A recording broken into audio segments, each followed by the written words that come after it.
Poznáš zrkadlovú techniku? Áno? Nie? Ak áno, tak je to super a ak nie, tak zostaň tu a rýchlo si to vypočuj. Predstav si, že máš pred sebou zrkadlo, áno? A do tohto zrkadla sa pozeráš úplne nahnevane, namosúrene a nepekne. Ako sa na teba pozerá zrkadlo naspäť? Presne takisto. Namosúrene, nahnevane a nepekne. A kedy sa začne toto zrkadlo usmievať? Predsa vtedy, keď sa ty ako prvý začneš usmievať, áno? Keď sa usmeješ, usmeje sa zrkadlo na teba a všetko sa ti zrkadlí.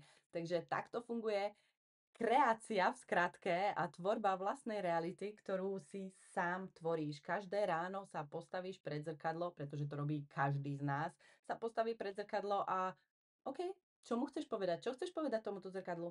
Ahoj, krásne ráno, som rád, že ťa vidím, som rád, že som tu na tomto svete a dnešný deň začnem s úsmevom. A potom vyjdeš vonku a toto všetko sa ti bude zrkadliť, hej? Pretože keď sa tak pozrieš do svojho okolia, akých ľudí máš okolo seba? Tvária sa nahnevane, idú okolo teba, um, sú nepríjemní a všelijaké rôzne situácie, alebo idú ľudia, usmievajú sa, dokonca ťa ešte aj pozdravia niekde na ulici. Dobrý deň, ahoj. Ako to máš? Ako to máš? Lebo toto všetko je vlastne len odraz tvojej reality. Keď sa usmievaš na ľudí, ľudia sa usmievajú na teba. Keď sa usmievaš na seba, ľudia sa usmievajú tiež na teba. Mne sa to stáva veľmi často, že ma ľudia zdravia na ulici, alebo ja pozdravím ľudí, aby som im spriemnila deň.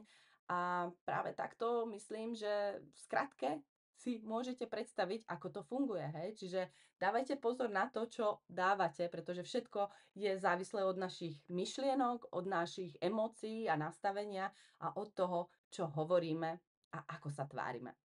Takže keď sa budeme tváriť veselo a pekne, budú určite chodiť len veselé a príjemné veci. Ja viem, nedá sa to vždy, ale je to dobrý začiatok. Takže buď si vedomý toho, ako sa prezentuješ svojmu zrkadlu, pretože tam vonku všetko okolo teba sú zrkadlá.